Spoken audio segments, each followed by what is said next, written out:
Je ne remercie pas les élèves qui ce matin ont, comme la semaine dernière, fait le nécessaire pour faire en sorte que la séance ne puisse pas être correctement suivie, à la fois pour ceux qui travaillent sérieusement en classe et ceux qui sont en distanciel à la maison.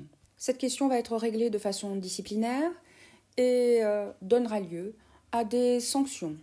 Gardez bien en mémoire également que l'appréciation générale de chaque professeur des matières que vous avez en première et en terminale va être prise en considération pour votre sélection dans les filières post-bac. Débutons à présent l'analyse à laquelle nous avons procédé ce matin, et ce déjà en reprenant les éléments que vous aviez isolés lors du cours de jeudi dernier. Ces éléments de l'iconographie, de la Déclaration des droits de l'homme et du citoyen que je vous avais soumise sans aucune information de l'auteur et de la nature du document. Vous avez sous les yeux donc ce corpus documentaire constitué de 5 documents.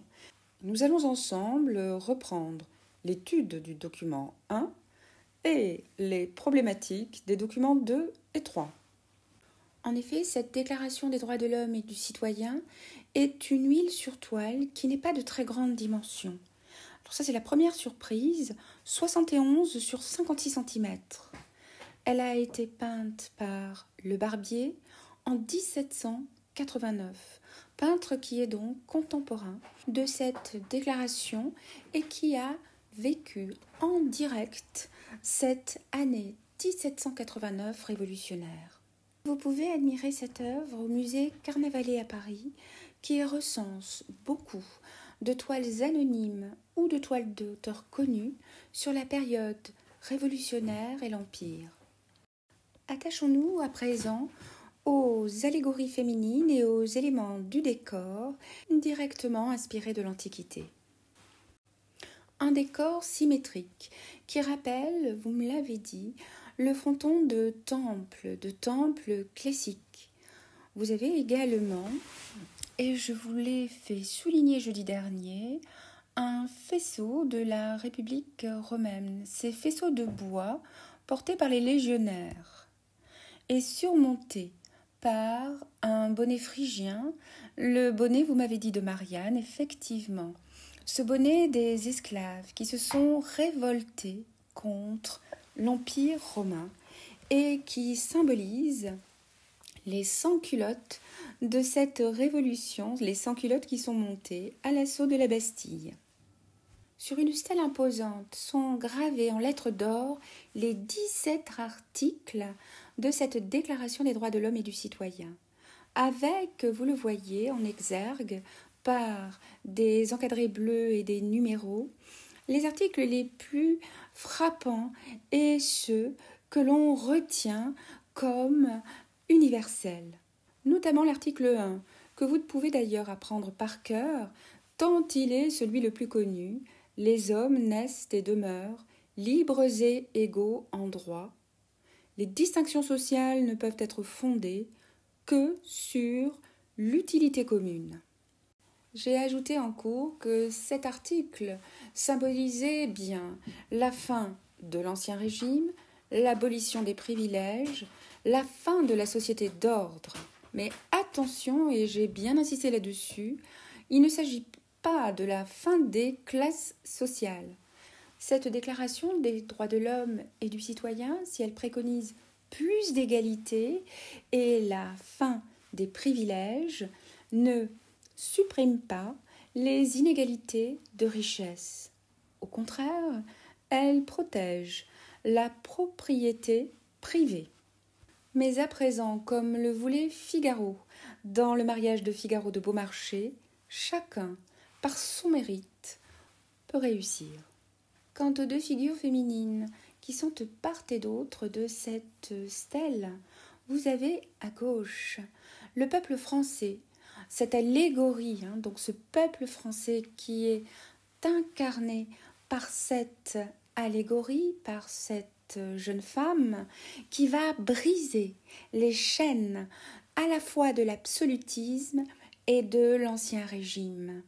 Et ce peuple français est désormais souverain, car en effet, vous avez remarqué qu'il était vêtu, ce peuple français, cette jeune femme était vêtue, cette idée du peuple français était vêtue d'un drapé avec des fleurs de lys dorées et elle porte aussi une couronne.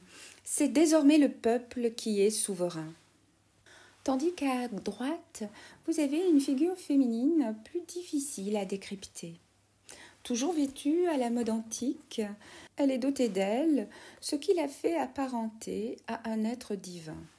Il n'est pas question, et je vous ai dit ce matin, d'une évocation du Dieu chrétien. Mais si vous voulez, d'une inspiration divine qui a dicté cette déclaration des droits de l'homme et du citoyen, vous voyez qu'elle montre de son bras gauche la déclaration. Et comment a-t-elle inspiré cette déclaration? Eh bien, en se référant à la pyramide dorée solaire, c'est-à-dire à la connaissance, au jugement, à la raison, à l'esprit critique et au libre arbitre.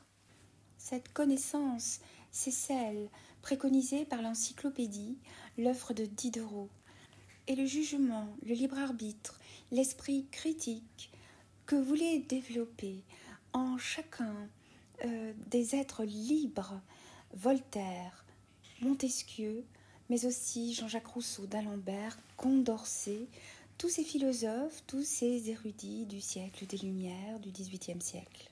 Et pour décrypter, vous l'avez compris, cette iconographie, ce tableau de facture classique, eh bien, il faut littéralement décoder chacun des personnages, chacun des détails et chacun des objets.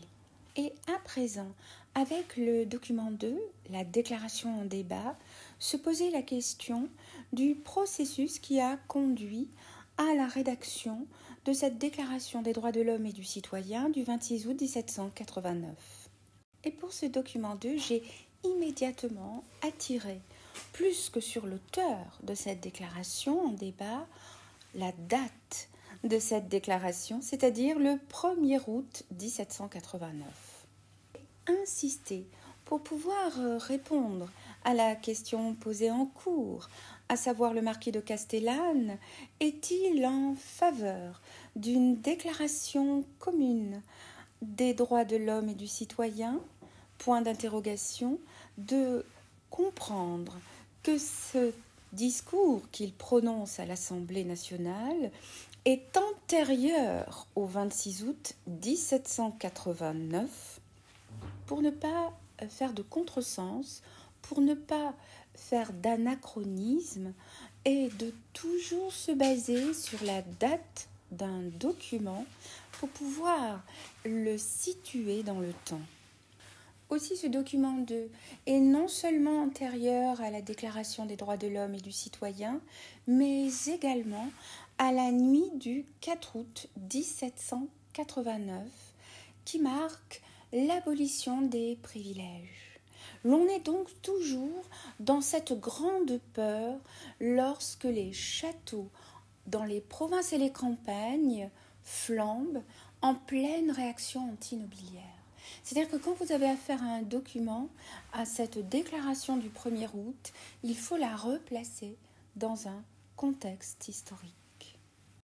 Je vous avais demandé donc la position du marquis de Castellane. Est-il en faveur de cette déclaration? Et si oui ou si non, de justifier par une citation dans le texte de ce discours. Enfin, avec le document 3, peut-on modifier la déclaration? Il s'agit là de l'extrait d'un discours du député Guillaume Touret, député du tiers-État, qu'il prononce à l'Assemblée constituante le 8 août 1791, soit près de 2 ans après, le 26 août 1789. Et une problématique, c'est-à-dire un problème posé sous forme de question dans le titre de ce document 3, peut-on modifier la déclaration? Je vous ai demandé pour ce jeudi 19 novembre de répondre donc à cette problématique par donc oui ou non en avançant une argumentation. Alors, le danger est de reprendre évidemment l'intégralité du texte. Ce n'est pas une paraphrase que l'on vous demande, ce n'est pas de recopier la déclaration intégrale de ce député, mais d'extraire les termes, les expressions les plus saillantes qui justifient votre réponse. Enfin, je vous ai demandé de répondre à la question 5 posée sur le document 4, déclaration et abolition de l'esclavage pour jeudi également. Cette question est la suivante. Montrez les limites et les ambiguïtés de la déclaration. Mais ceci ne porte que sur le document 4. Il va vous falloir chercher la définition d'ambiguïté. Je ne vais pas vous l'expliquer, c'est du vocabulaire commun. Si ce terme vous pose problème, vous recourez au dictionnaire. Voilà, cette séance de reprise est terminée. J'espère ne pas avoir à y recourir à chaque fois. Et je vous souhaite à tous une bonne fin de soirée.